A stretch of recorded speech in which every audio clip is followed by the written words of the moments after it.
2025 মাধ্যমিকের ভৌতবিজ্ঞান এক্সামের যেসব অঙ্কগুলো পড়েছিল বা কোন কোন অঙ্কগুলো করলে তোমরা যেই মার্কটি আছে সেই মার্কটি পেয়ে যাবে। দেখো 3.6-এর অঙ্কটির দিকে লক্ষ্য করো। 3.6 এই 76 সেন্টিমিটার পারদচাপে এবং 27 ডিগ্রি সেন্টিগ্রেড তাপমাত্রায় নির্দিষ্ট পরিমাণ গ্যাসের আয়তন 200 সিসি। যদি গ্যাসটির চাপ 38 সেমি পারদস্তম্ভ এবং তাপমাত্রা 127 ডিগ্রি সেন্টিগ্রেড পরিবর্তিত হয়, তবে গ্যাসটির আয়তন নির্ধারণ করো। দেখো ওর সঙ্গে আরও একটি কোশ্চেন দেওয়া আছে, 227 ডিগ্রি সেন্টিগ্রেড তাপমাত্রা এবং 83.14 সেন্টিমিটার পারস্তম্ভের চাপে 14 গ্রাম নাইট্রোজেন গ্যাসের আয়তন নির্ণয় করো। দেখো এই দুটি কোশ্চেনের মধ্যে কোনটি করলে দাদা ঠিকঠাক হবে? ঠিক আছে, এই দুটি কোশ্চেনের মধ্যে যে 3.6-এর প্রথম অঙ্কটা করেছি, ঠিক আছে, সেটা করলে খুব ইজিলি হয়ে যাবে। ঠিক আছে, কোনো ডাউট থাকবে না। দেখো ফার্স্ট অঙ্কটা আমি করেই দিয়েছি, এখানে একটু লক্ষ্য করে নেবে। অ্যান্সার এসেছে 533.33 প্রায়। ঠিক আছে, একবার তোমরা ফলো করে নেবে। ঠিক আছে, এটা করবে, কিন্তু তারপরেরটা করতে গেলে কী অসুবিধা হবে? কিছু বেলায় কী হবে যে দাদা এটাকে এটিএমে প্রকাশ করবো না সেন্টিমিটারে আছি। ঠিক আছে, এটা একটু অসুবিধা হতে পারে। দেখো যে আমি বলে দিচ্ছি, এটাকে তোমরা যেইটাই আছিস পারস্তম্ভের চাপে আছে পারস্তম্ভের চাপেই রেখে দেবে, কোনো অসুবিধা নেই, অঙ্কটির উত্তর মিলে যাবে। ঠিক আছে, আর এটা নিয়ে করার দরকার নেই। কিন্তু 3.8 এটা হচ্ছে কি ম্যান্ডেটরি করতে হবে। ঠিক আছে, এটা ম্যান্ডেটরি করতে হবে। আমি এটা করে আমি দেখে দিচ্ছি, তোমাদের প্রয়োজন হলে দেখে নিও। দেখো বৃত্তের হচ্ছে 4 সেন্টিমিটার রোধ বিশিষ্ট তারটাকে পরিধি বরাবর কিন্তু করা হয়েছে। ঠিক আছে, মানে এইটার এতদূর পর্যন্ত নেওয়া হয়েছে, একটু ছবিটার দিকে একটু খেয়াল রাখো, এতদূর পর্যন্ত নেওয়া হয়েছে। আবার কি করা হয়েছে, এটাকে একটু ছবিটা একটু গন্ডগোল হয়ে যাচ্ছে। ঠিক আছে, এত দেখো 4, তাহলে এই যে 4 ওহম যে তারটা, এটা কি দুই ভাগে ভাগ হয়ে গেছে। একটা কি 2 ওহম, একটা কি হলো 2 ওহম, আর এটা কি হলো 2 ওহম। দেখো এই যে 2 ওহম এটাকে বৃত্ত বরাবর যদি নেই, আমি বৃত্তের ব্যাস বরাবর যদি নেই, তাহলে এটার তুল্যরোধ এ বি তুল্যরোধ বার করতে বলেছে। তাহলে এ বি সমান কী হবে, এটা কি সমান্তরাল সমবায় আছে, সমান্তরাল সমবায় আছে। তাহলে এ বি সমান আমরা কি লিখবো কি 1/2, ঠিক আছে, প্লাস 1/2। দেখো এটা যেহেতু সমান্তরাল সমবায় তুল্যরোধ, তার জন্য কি 1 + 1, তাহলে কি 1/2/2 সমান কত হলো 1 হয়ে গেল। ঠিক আছে, এটাকে উল্টে দিয়েছি আমি, একঘেয়ে উল্টে দিয়েছি, 1/AB করে দাও, তাহলে 1/AB তোমাদের বুঝতেও সুবিধা হবে, 1/AB। ঠিক আছে, 1/AB। তাহলে অতএব এখান থেকে AB সমান আমি বের করেছি। ঠিক আছে, AB সমান বের করেছি, তাহলে অতএব AB সমান 1 ওহম। যারা 1 ওহম করেছো তাদের উত্তর ঠিক আছে। ঠিক আছে, যারা 1 ওহম করেছো লক্ষ্য করো কোশ্চেনটি। দেখো তারপর দেখো 3.9-এর কোনটি করলে দাদা সুবিধা হবে। দেখো প্রথমে আছে ক্যালসিয়াম অক্সাইডের ইলেকট্রন ডট করো। ঠিক আছে, এই দেখো পাশে একটা বোন করেছে এটা। ঠিক আছে, এটা যারা করেছো ঠিক, শুধু কেবলমাত্র এর সঙ্গে কি যোগ করে দিতে হবে, একটা CA, দুটো ক্যালসিয়াম দুটো ইলেকট্রন ছেড়েছে, আর অক্সিজেন দুটো ইলেকট্রনকে খেয়েছে। এরপরে এটা করে দিতে হবে CaO। ঠিক আছে, কিন্তু এর পরের কোশ্চেনটা কি, এর পরের কোশ্চেনটা করলেও তোমরা নাম্বার পেয়ে যাবে, কিন্তু কি ভাষা কোনো টিচারের পছন্দ হতে পারে নাও হতে পারে। ঠিক আছে, সেটার দিকে লক্ষ্য করে দিয়ে এসেছো, যাই করো না কেন সব কিছু হচ্ছে সঠিক করে দিয়ে এসেছো। নেক্সট কোশ্চেন, ভর ত্রুটি বলতে কী বোঝো 4.28। ঠিক আছে, ভর ত্রুটি বলতে কী বোঝো লিখে দিয়ে এসেছো সংজ্ঞাটি, কিন্তু পরবর্তী কোশ্চেন কী আছে যে হিলিয়াম নিউক্লিয়াসের ভর বিচ্যুতি কত হবে যদি প্রোটন, নিউট্রন এবং হিলিয়াম নিউক্লিয়াসের ভর যথাক্রমে 1.00728, 1.00867 এবং 4.0015 AMU হয়। দেখো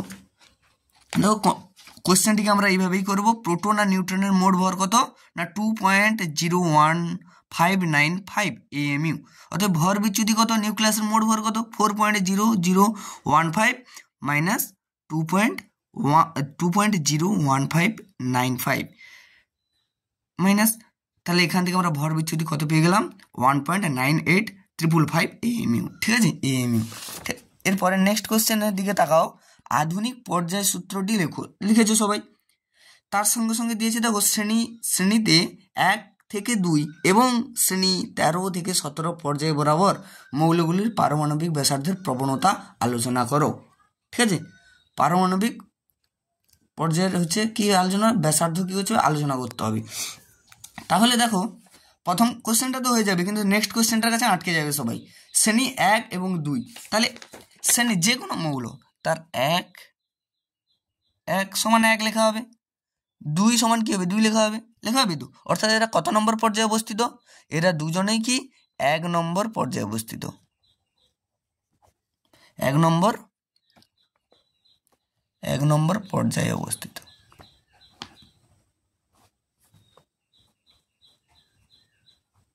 ঠিক আছে, 1 নম্বর পর্যায়ে অবস্থিত। আমরা যদি মৌলের নাম যদি একে আছে হাইড্রোজেন আর এই পাশে আছে কি হিলিয়াম,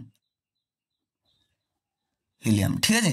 এবারে দেখো আমরা পারুল তবিধা বলে নাম একটা শুনেছি, পারুল তবিধা, হাইড্রোজেন আর কি হিলিয়াম, তাহলে পারুল তবিধায় কি বলেছে না হচ্ছে পারমাণবিক ব্যাসার্ধ, আর ততে হচ্ছে কি তড়িৎ ধনাত্মকতা, বিতে কি বিজারণ ধর্ম, আর ধাতে কি ধাতব ধর্ম। এরা কি পর্যায়ের বাম দিক থেকে ডান দিকে যত যাবে কি হবে হ্রাস পাবে, ঠিক আছে।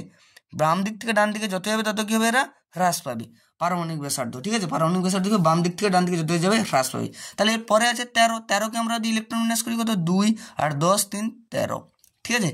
আর 17 করলে কি হবে 2 আর 10 7 17, এটাও 3 নম্বর পর্যায়ের মৌল। 3 নম্বর পর্যায়ের প্রথম মৌল কে আছে সোডিয়াম আছে, সোডিয়াম তারপরে কে আছে sodium magnesium aluminium silicon phosphorus, এই করে 8টা মৌল আছে, ঠিক আছে। 8টা মৌলকে সাজাবে এরকম লেস দেন গ্রেটার দেন চিহ্ন করে করে যাবে, ঠিক আছে। এটা করে দিলে একেবারে 3-এর 3 পেয়ে যাবে তোমরা। কিন্তু এর পরের কোশ্চেনটি দেখো যে আধুনিক পর্যায় সারণীতে হাইড্রোজেনের অবস্থান, অর্থাৎ দেখো এই কোশ্চেনটি এসেছে যে হাইড্রোজেনকে কেন দুষ্ট মৌল বলা হয়, সেইটাকে যারা ঠিকঠাক করে বর্ণনা করে দিয়েছে তারা 2 মার্ক পেয়ে যাবে। নেক্সট কোশ্চেন, পর্যায় সারণীর কোন শ্রেণীতে কঠিন তরল এবং গ্যাসীয় মৌল অবস্থান করে, না 17 নম্বর শ্রেণীতে এটা।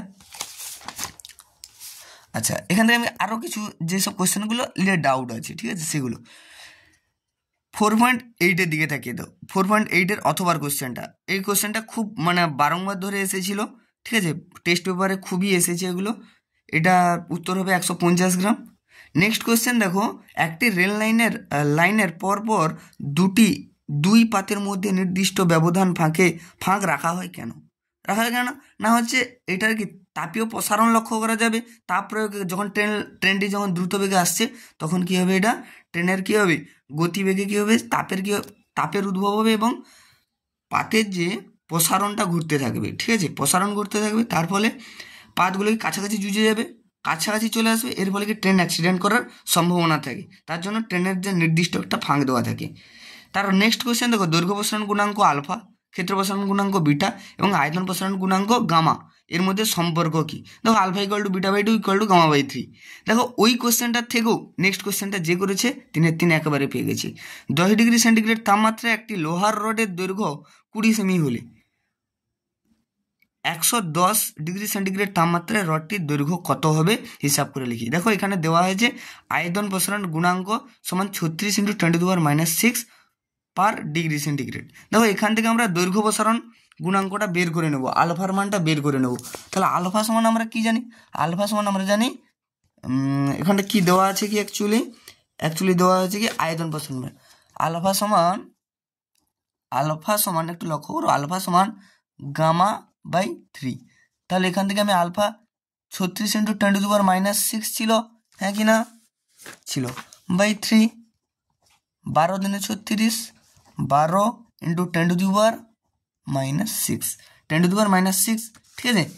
এবারে আমরা কি জানি আলফা = কি L2 অন্তিম দৈর্ঘ্য বিযুক্ত প্রাথমিক দৈর্ঘ্য by L1 whole into θ2 minus θ1,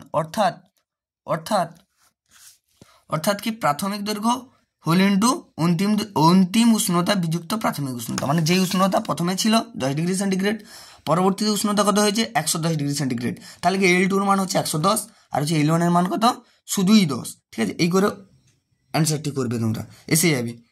এরপরে দেখো সমান্তরাল কাঁচ ফলক দিয়েছে। দেখো সমান্তরাল কাঁচ ফলক দিতে অনেকেই হচ্ছে শুধু ভাষাটা যোগ করে দিয়ে চলে এসেছে, ছবিটা এঁকে দিয়ে চলে এসেছি, তা নয়। আমি একটা বই দেখাচ্ছি, দেখো যে একটা টেক্সট বই দেখাচ্ছি যে এত দূর পর্যন্ত যারা করেছো তারা একেবারে 3 পেয়ে যাবে। এই স্লেনের সূত্র দিয়ে যারা ব্যাখ্যা করেছো একটু লক্ষ্য করে নেবে, তারা একবার 3-এর 3 পেয়ে যাবে, ঠিক আছে, 3-এর 3 পেয়ে যাবে তারা। কিন্তু যারা এই যে শুধু ভাষা দিয়ে রেখে দিয়েছো তাদেরকে 2ই দেবে, ঠিক আছে। পরীক্ষক একেবারে খাতা কাটবে না, ভাষাটার জন্য 2 দেবে, ঠিক আছে। নেক্সট কোয়েশ্চেন, দাদা delta equal to I1 plus I2 minus A আসেনি, এসেছে দাদা, এসেছে কিন্তু একটু ঘুরিয়ে এসেছে, ঠিক আছে। একটু লক্ষ্য করো, আমি একটা পেজ দেখাচ্ছি, এই পেজটার দিকে লক্ষ্য করো তোমরা, ঠিক আছে। প্রিজমের প্রতিসারাঙ্ক কি আছে, মিউ। মিউ কি sine I1 by sine R1 equal to কি I1 বাই R1। তাহলে এখান থেকে আমরা বলতে পারি I1 equal to mu R1। একইভাবে I2 সমান কি মিউ R2। লম্ব অপতনের ক্ষেত্রে IA ইকুয়াল টু R2 হয়, ঠিক আছে, এটা মনে রাখতে হবে। এবার চ্যুতি ডি দিয়েছে ওখানে কোশ্চেনে, ডি সমান কি I1 প্লাস I2 মাইনাস এ সমান কি I1 mu R1 plus mu R2 minus A. এখান থেকে কি মিউ কমন নিয়ে নিয়েছি, R1 plus R2 minus A. এখান থেকে দেখো এটা R1 প্লাস R2 সমান কি আমরা জানি কি এ জানি, আমরা কি জানি এ জানি। তাহলে এখান থেকে দেখো মিউ এ মাইনাস এ, তাহলে এখান থেকে চ্যুতি কি হয়ে যাবে, মিউ এ হোল ইন্টু মিউ মাইনাস 1 প্রমাণিত। এত দূর পর্যন্ত যারা যারা করেছো একেবারে এটা 3-এর 3 পেয়ে যাবে, ঠিক আছে। ওই যে একটি প্রিজমের প্রতিসারাঙ্ক মিউ এবং প্রতিসারক কোণ এ হলে প্রিজমের একটি প্রতিসারক তলে আলোকরশ্মি লম্বভাবে আপতিত হয়, আলোকরশ্মির চ্যুতিকোণ ডি হলে মিউ এ এবং ডি এর মধ্যে সম্পর্ক কি পেয়ে গেলে তোমরা, মিউ এ আর হচ্ছে ডির মধ্যে সম্পর্ক। নেক্সট কোয়েশ্চেন, নেক্সট হচ্ছে এখানে কোয়েশ্চেনের এটা এসেছে, এটা সম্ভবত এটা 20 ওহম এসেছে সবার। এটা তো ইজি অঙ্ক দিয়েছে এটা, ঠিক আছে। এই অঙ্কটা কি 20 ওহম উত্তর হবে, ঠিক আছে। নেক্সট কোয়েশ্চেনটা কি নেক্সট কোয়েশ্চেনটা হচ্ছে,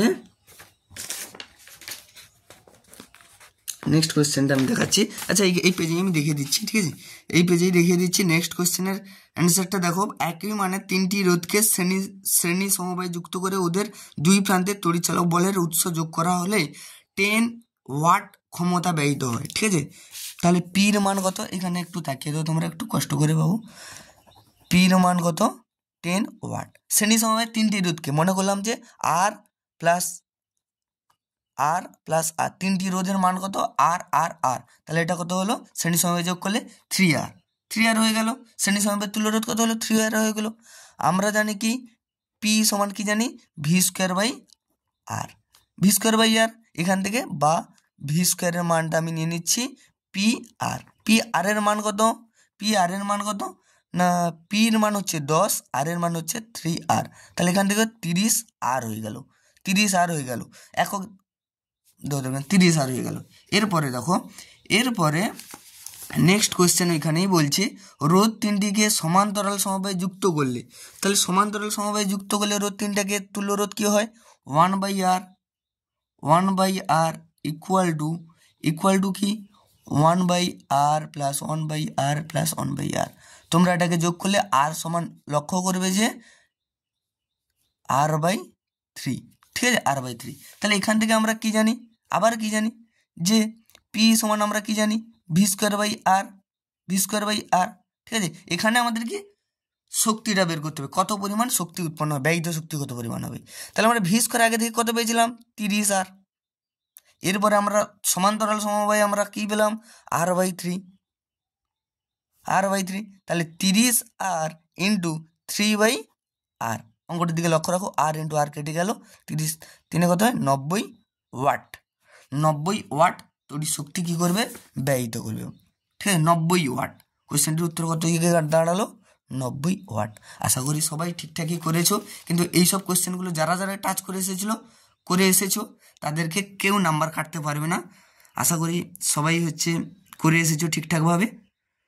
আজকের এত দূরই রাখছি, এত দূর পর্যন্ত। পরের ভিডিওতে দেখা হবে।